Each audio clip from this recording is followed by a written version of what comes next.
હમણાં એક પસ્તીવાળો ફેરિયો કબાડી કહેવાય. એ પસ્તીવાળો ભાઈ એક શેરીની અંદર આમ જાતો હતો ને એક સાહેબનું ઘર આવ્યું અહીંયા ઊભો રહ્યો કે સાહેબ પસ્તી વસ્તી બસ્તી કોઈ હોય તો હાલ જોઉં. સાહેબ કે કાંઈ નથી, હમણાં મેડમ પિયર ગયેલા છે એટલે પછી આવજી, હાલ કશું નથી. તો પસ્તીવાળો કે તો સાહેબ ખાલી બોટલ ને સિંગ ભજીયા વધ્યા હોય તો થોડાક આપજો. આવું મારો બેટો પસ્તીવાળો, બોલો એને એક શું ખબર પડતી હોય છે કે બૈરો પિયર જાય એટલે બિયર વિસ્કી હોય. હમણાં એક ભાઈએ ગુરુદેવને એક પ્રશ્ન કર્યો કે હે ગુરુદેવ, આ લગ્ન છે એ કેટલા જન્મોનું બંધન છે? એટલે ગુરુદેવ કે જો લગ્ન જીવન કમ્પ્લીટ ચાલતું હોય ને સરસ ચાલતું હોય સુખ શાંતિથી તો તમારે હજુ 6 જન્મ બાકી છે.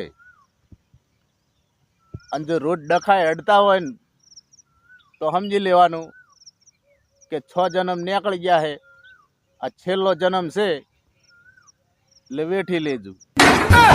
હા, હમણાં એક ભાઈ ડોક્ટર પાસે ગયા. ત્યાં જઈને કે ડોક્ટર સાહેબ મારી પત્ની સાંભળતી નથી.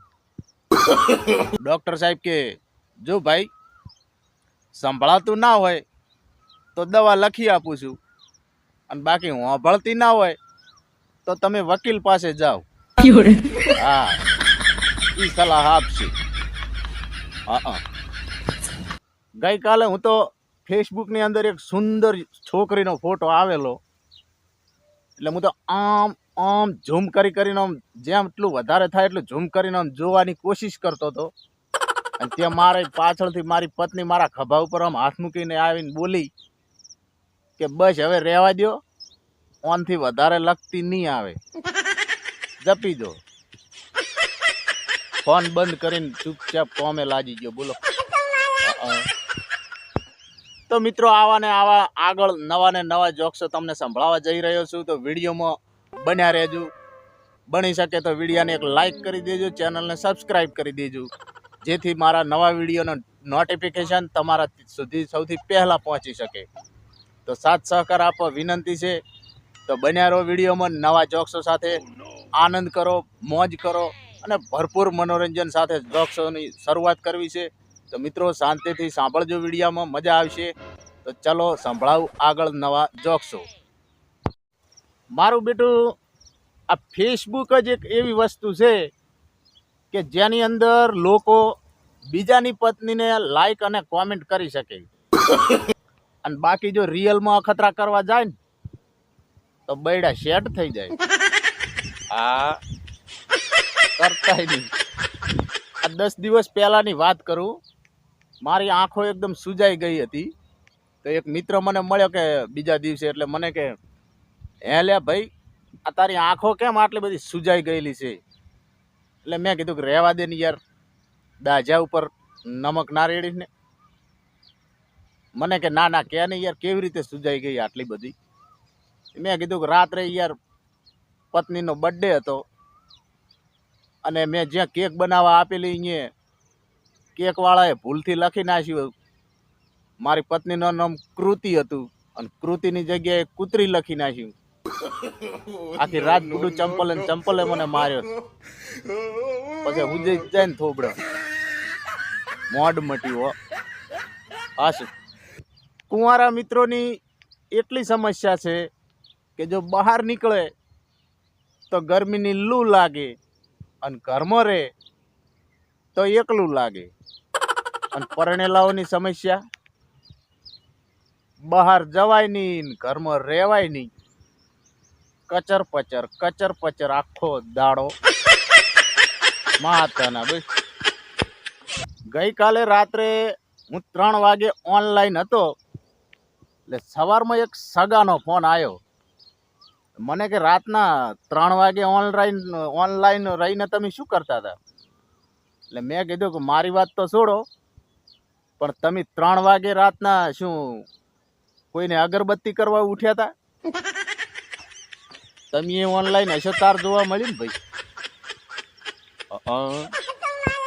બધા એમ કહે છે પહેલા કંઢિયા એમ કહેતા કે ગાંધી બાપુએ કીધેલું છે કે કોઈ એક થપ્પડ મારે ને તો તમારો ગાલ આગળ કરી દેજો.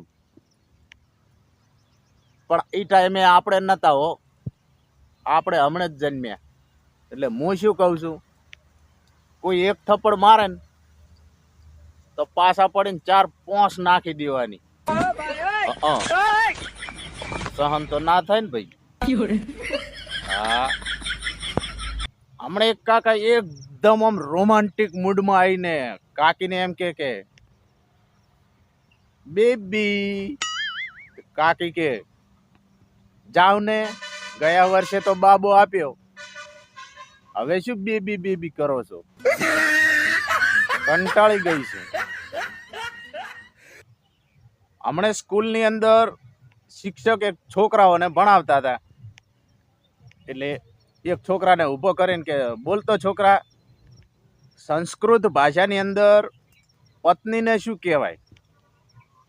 છોકરો કે સાહેબ સંસ્કૃત ભાષા છોડો, એક કે ભાષામાં કોઈ ના કહેવાય, ના કે ગોબા ઉપડી જાય.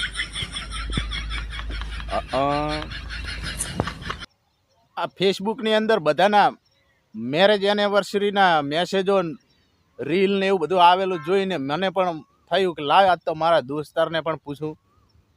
મેં આજે મારા દોસ્તારને ફોન કર્યો કે લ્યા તારે મેરેજ એનિવર્સરી કયા દિવસે આવે છે? તે મને કે ઊભો રહેજો, વાસણ ધોવરો છું, આ લોટા ઉપર લખેલી તારીખ જોઈને તને જણાવી દઉં.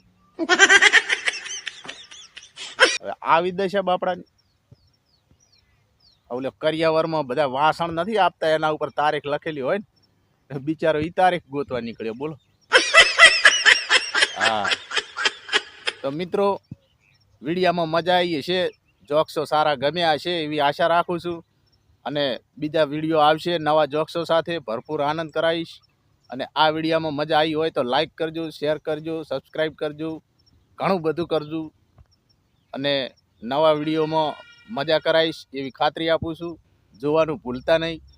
તો મળીએ બીજા વિડીયોમાં નવા જોક્સો સાથે. ત્યાં સુધી રજા માગું. જય માતાજી.